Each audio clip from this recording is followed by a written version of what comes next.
$5 Wednesday. Publix sushi. $5 Wednesday.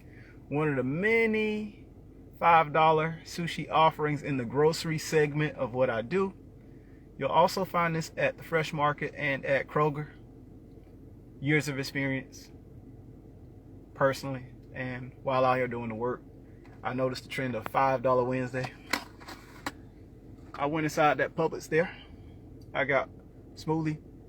Every Publix doesn't have it, but every so often you find a Publix with the cafe. So be on the lookout for the Publix cafe. I got an avocado smoothie. The reason is more of a pink to lavender color. It's got some berries in it. I had them at peanut butter. Trying to put some muscles on, you know what I'm saying? I've had and had not, you know. Show them a little Popeye here, a little spinach action, you know. Got a little bit, you know. I haven't been in the gym in many months, but I've been doing many push-ups. So I appreciate it. It all started for me with my friend Ray T. Hobson. Challenged me to the 30 push-up challenge. And that's a healthy challenge.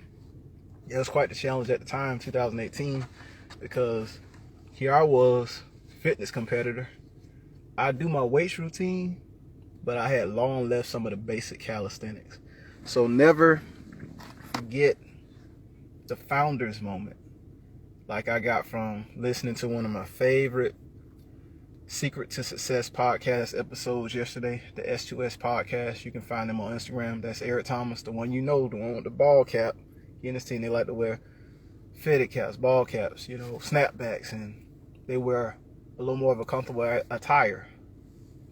And Inky Johnson, the legendary Inky Johnson from Atlanta, Georgia, who was a Tennessee volunteer football player, he was guest on the podcast. He's family to them on their podcast, but he's talking about the founder's moment, how hard you're willing to work for a thing, and that what set him apart in Pop Warner football and eventually high school and college football was the things he was doing that he instilled his work ethic that he had from an adverse, hard, challenging upbringing at home and in the neighborhood.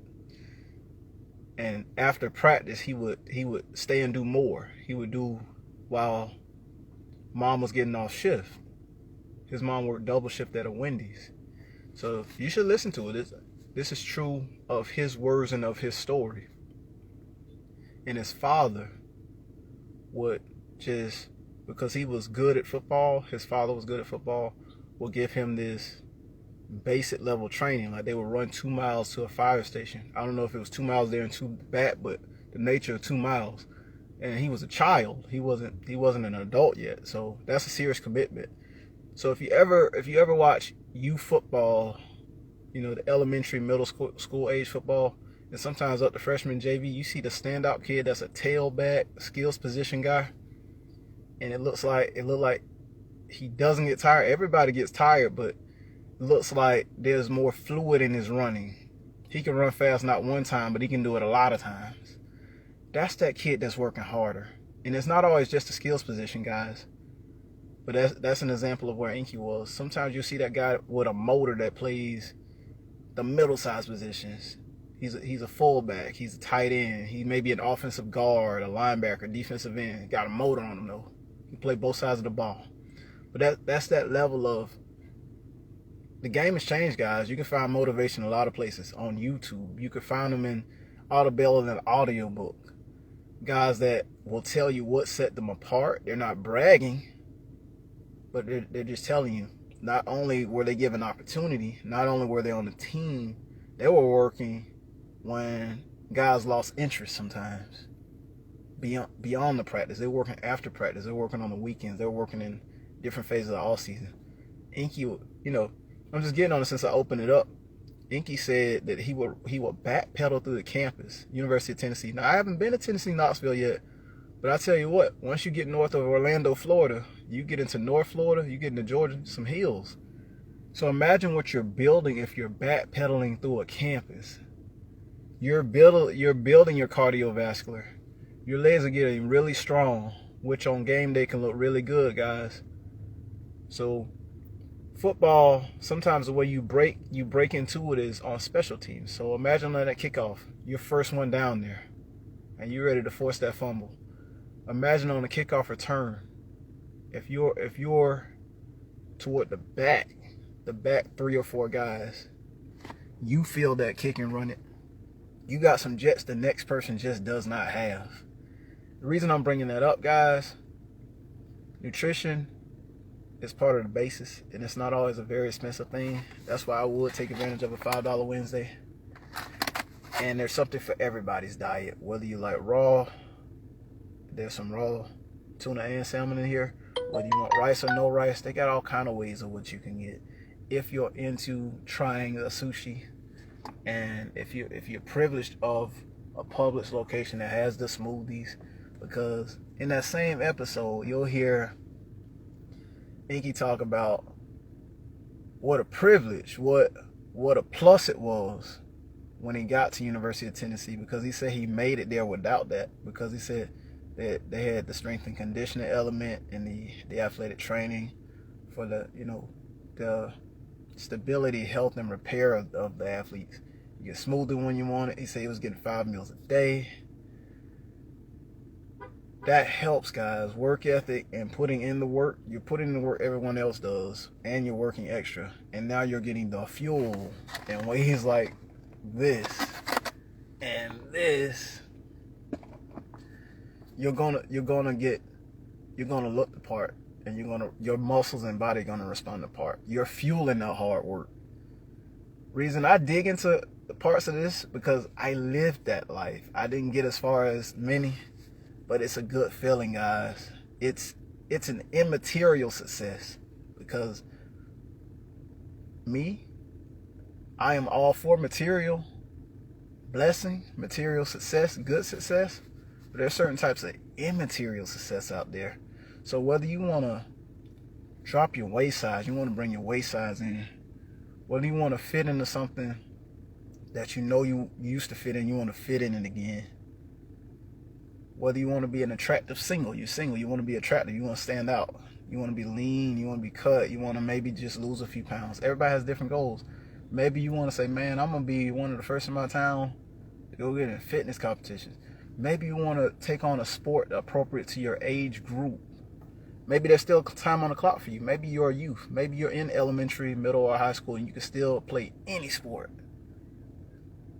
You want to go out there and make that team. Maybe you want to join an elite team. The game is changing, guys. You have developmental academies now.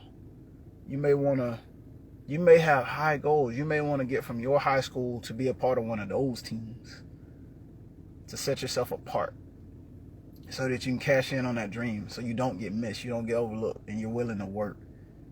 Maybe you're of college age and you want to break into one of those club sports, intramural sports, or varsity sports. You want to do what others say can't be done, like the guy over at Arizona State, Chinese born fella. He's the first in FBS to be recorded as scoring a touchdown in the FBS, Chinese born. He was a walk-on. That's the impact of the story. He played high school football. I think he said he started playing at 16 years old. Here he is playing it at the top Division I. He's at Division I at Arizona State University. That story broke over the weekend.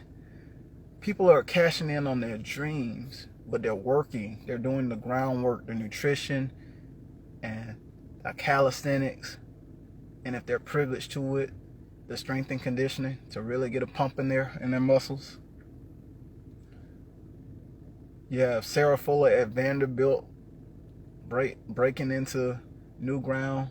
She became the first woman to score first in the FBS. She scored first at Vanderbilt football in a game contest. So the other team hadn't scored yet. She scored.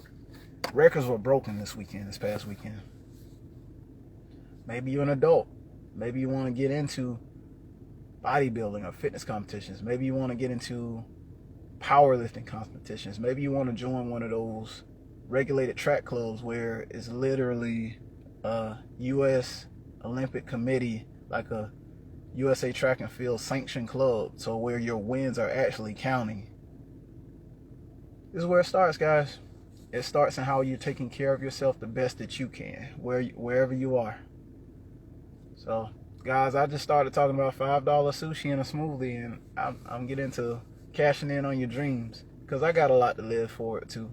Live forward to. The journey is not over, guys. Journey is not over. I think the deception is this plateau. Oh, I'm this old, so I gotta leave that alone. I gotta act so-called mature. But if you look at the lives of a lot of successful people, if you listen to TED Talks and you find some inspiration from somebody out there on Instagram land, a lot of these top performing people, they also got a sport somewhere. They're a bicyclist, or they're a marathoner, or they're a triathlete,